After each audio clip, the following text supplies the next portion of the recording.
आदाब नाजरीन, एक एजेंसी की खबर के जरिए से हवाले से हम ये आपको खबर बता रहे हैं कि साबिका नायब सदर जमहूरिया जनाब हामिद अंसारी साहब ने एक ऐसा बयान दिया है कि हिंदुस्तान में मुसलमानों को अपनी सियासी जमात नहीं बनाना चाहिए।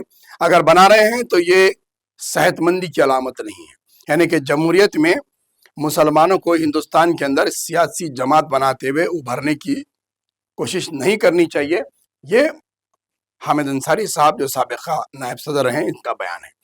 उनका ये नजरिया है, ये सोचना है कि जहां मुल्क में सेकुलरिज्म के नाम पर जो सियासी जमातें हैं, खासकर कांग्रेसी सबसे बड़ी जमात कहलाई जाती है, इनके साथ मुसलमान जुड़कर काम करें। आज 79 ईयर से आज़ादी के बाद से मुसलमान कांग्रेस से जुड़े रहे, आखिरकार उन्हें हासिल क्या हुआ?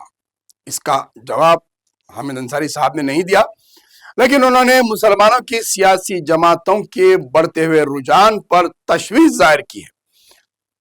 जहां 20 करोड़ की आबादी की एक बड़ी कम्युनिटी रहती है, अगर वो कम्युनिटी अपनी एक जमात, अपनी एक आवाज अगर जमहूरियत के दायरे में रहकर उठाती है और अपने वोट के लिए कोशिश करती है, तो इस पर इन्हें तशवीश क्यों हासिल हो रही है?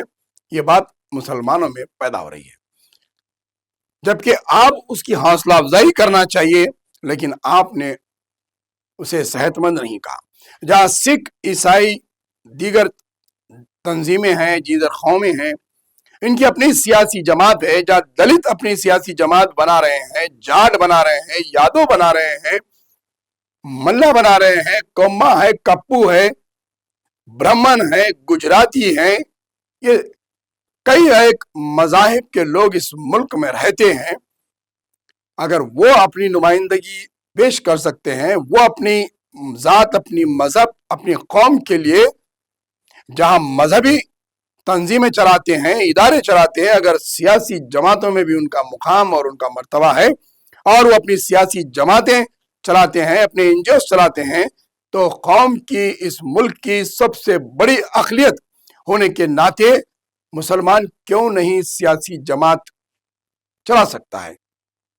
जहां पर ऑल इंडिया मजलिस इत्तेहादुल मुस्लिमीन एक बड़े पैमाने पर मुल्कगीर सतह पर एक चेहरा, एक जमात, एक शिनाख्त और एक पहचान बनकर उभर रही है। दरजोड़ जलजोड़ मुसलमान अक़लियतें, दलित, बिछड़े तबके के लोग, हर मजहब के लोग इससे जुड़ रहे हैं। जिस इलाके में जिसका दबाव है, उस शख्स को, उस जात के आदमी को मजलिस की तरफ से टिकट दिया जा रहा है और एक पहचान बनाने के तौर पर मजलिस काम कर रही है। कश्मीर में नेशनल फ्रंट काम कर रही है, कश्मीर के मुसलमानों की सियासी जमातें काम कर रही है, उत्तर प्रदेश में है जमात-उल उलमा भी अब काम कर रही है, जमात इस्लामी भी सोच रही है कि वो सियासत में दाखिल अंदाजी करे, तमिलनाडु में काम कर रही हैं जमातें, केरला में काम कर रही है जमातें। लेकिन आज इतने साल के बाद एक नायब सदर जमहूरिया का इस तरीके का बयान आना, ये बड़ी तशवीश और बड़ा हैरत अंगेज बात है कि मुसलमान अपनी सियासी वजूद और अपने सियासी विखार को बरकरार ना रखे, जबकि जमात ना बनाए और ये सेकुलरिज्म जमातों के पीछे जुड़े रहें। देखना यह है कि अब इस बयान के बाद कितने गोशों से आवाज उठती है, कितने गोशों से इनकी तायीद की जाती है, या फिर कितनी गोशों से इनकी इस बयान की मुखालिफत की जाती है, हम वो भी आगे बताएंगे।